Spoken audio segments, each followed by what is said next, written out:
The paintwork is very soft and weakly resists even minor mechanical stress, which is why it quickly becomes covered with scratches and chips. In fairness, it should be noted that not only Korean-made Hyundai i40 owners face this drawback, but the constantly peeling front bumper and swelling of paint in the area of the windshield and trunk lid is a frank jump of this model. Bumper painting may be required on a practically new car. As for the corrosion resistance of the body, due to the small age of most of the specimens, rusty and rotten i40s are still very rare. Time will tell you how it will be. But still there are certain problems with the corrosion resistance of the car body. Most often, small foci of rust appear on the edge of the trunk, under the seal and in places where the paint is chipped, so you should not delay their removal. You can also note the asymmetry of the gaps on the hood, fenders and bumper. Other disadvantages include freezing door locks at temperatures above -20 and a small resource of front optics lamps. The problem is aggravated by the fact that it will not be so easy to get to a burned-out lamp. On pre-styling cars, the daytime running lights built into the headlights sometimes stop working. Lucky if the car is under warranty, otherwise it will have to be repaired, replacing the board or the entire headlight. Over time, the fuel filler flap may begin to stick. The reason, the pusher mechanism begin to fail. Repair will cost about $70. Some Hyundai i40 owners call it a weak windshield. Chips and scuffs quickly appear. But then how lucky anyone is, there are instances that, even after 3-5 years of operation, everything is good. It's not clear what it depends on, maybe from the batch. In our market, the Hyundai i40 is most often found with a gasoline 2-liter naturally aspirated and turbocharged engine, 150 and 176 horsepower. These are well-known units to fans of the brand from other Hyundai models. Less common are the Gamma series gasoline engine, GDI 1.6 135 horsepower and the CRDI 1.7 diesel unit 115, 135 and 141 horsepower. The gas distribution mechanism of all engine is equipped with a durable chain drive, which has proven itself during operation. Up to 150 to 100,000 kilometers it does not cause serious troubles. After that the chain needs to be replaced, it stretches. The mechanism of 2-liter engine, unlike 1.6-liter engines, is equipped with hydraulic compensator, so valve adjustment is not required. As for the reliability of engines in general, one of the common troubles is the increased noise of all gasoline engines, cheering, clicks, etc. An oil change with flushing of the channels helps to eliminate this ailment. In rare cases, the replacement of hydraulic lifter is required. Also, the owners note the appearance of leaks and oil flogging in the valve cover area up to 100,000 kilometers. Apart from obvious gasket change, there is nothing to advise here. 2-liter engines are prone to early damage to the cylinder walls, seizures. Obvious signs of scoring are loud knocks during engine operation and oil burners. However, there are not as many real cases with the i40 as on other models where this motor is installed. Therefore, there is nothing to be afraid of yet, but you should not lose vigilance. For 1.6-liter engines, there have been cases when, at a low mileage up to 100,000 kilometers, the liners turned and the rings burned out. In both cases, the problem was fixed under warranty. The declared resource of the internal combustion engine is 180 to 100,000 kilometers, but as practice has shown, with proper maintenance, it can last more than 250,000 kilometers. The i40 with the diesel engine has not received many distribution in our market, and there are several reasons for this.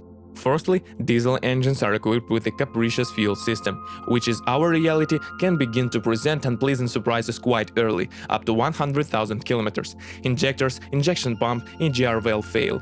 Secondly, the cost of servicing diesel engine is much higher than that of gasoline engines. In addition, this engine is not suitable for operation in regions with a cold climate. At temperatures before -20 centigrade, problems with starting are inevitable, plus the diesel engine heats up slowly.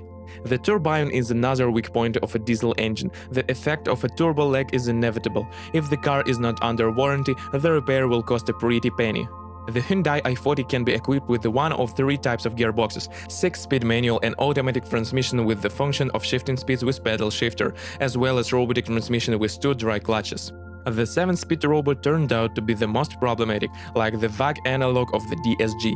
It requires considerable investment after 50-70,000 kilometers. A replacement of the clutch unit from $700 is required. Jerks, kicks, during gear changes and traffic jams will tell you about problems with the robot. The automatic transmission is reliable. Today there are instances that have already covered over 200,000 kilometers without any repair. Among the shortcomings of the transmission, the appearance of shocks during gear changes can be noted. Changing the oil in the box helps to temporarily get rid in this trouble. The mechanics turned out to be no less reliable, however, it has a couple of vulnerabilities: the clutch master and slave cylinders and the flywheel. If one of the nodes malfunctions, difficulties appear during gear shifting. Often the whole disease manifests itself on an unheated car, when the gear is first turned on. The clutch, with careful operation, can last 150 to 100,000 kilometers. The Hyundai i40 is equipped with an independent suspension. At first glance, everything is traditional and familiar in it. The front suspension is McPherson strut with an anti-roll bar, the rear one is also multi-link with a stabilizer.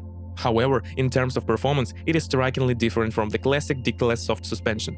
In the case of the 40s, it looks more like a short-stroke sport car, which does not add comfort to the car. As for the reliability of the suspension, it is perhaps the weakest of this class. So, for example, on a run of 60 to 80,000 kilometers, most copies require replacement of shock absorbers and wheel bearings. A little earlier, you will have to replace the stabilizer struts. Ball joints rarely go more than 100,000 kilometers. Replacing the original part will not be cheap, the fact is that they are pressed into an aluminum lever. Sometimes the outer CV joints also fails. The rear multi-link also has aluminum levers, but unlike the front one, it is more tenacious, a resource of 100 to 150,000 kilometers. Another nice point is that the brake-up silent blocks in the lever can be pressed, which is much cheaper than changing the lever assembly. In the steering system of the Hyundai i40, like most modern cars, the weak point is the steering rack, the bushings brake.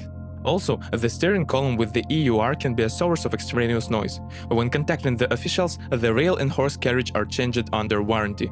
But unfortunately, the disease returns after 30–50,000 kilometers, and then expensive repairs will have to be done at your own expense. But the braking system is reliable. However, if you decide to change the discs yourself, you need to do it carefully. The fact is that the car has an electronic parking brake, and if you use only resistance and brute force when replacing the rear pads, you can break both pistons and calipers. The interior design of the Hyundai i40 is made in the company's corporate style, but has better finishing material than other models of this brand. Among the shortcomings of the interior, one can note the steering wheel braid and the casing of the gear shift knob that quickly lose their presentable appearance. The glossy plastic of the central tunnel looks rich, but does not add practicality. It stretches instantly. On pre-styling copies, the dashboard often bothers with extraneous sounds. Many owners complain that someone lives under the front panel. There are also complaints about the durability of the seat upholstery. For oversized drivers, over 90 kilograms, over time, the elasticity of the sidewall of the chair back begins to lose. There are also complaints about the reliability of the electrical equipment of the passenger compartment. The most common problem is the failure of the rear view camera. The problem was the poor tightness of the camera. Moisture and dust that got into the structure disable the electronics. The board oxidized, and the camera starts to go a little crazy. Buying an original camera will cost $300–350 USD, and analog from the Celestial Empire $30–50 USD. The air conditioning system is also not famous for its reliability. During a long trip, cold air suddenly stops flowing into the cabin. The reason is the freezing of the evaporator.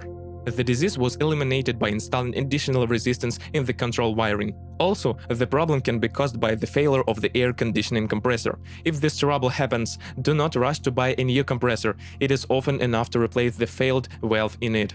If you are the owner of this car model, please describe the problem that you had to face during the operation of the car. Perhaps it is your review that will help readers of our site when choosing a car.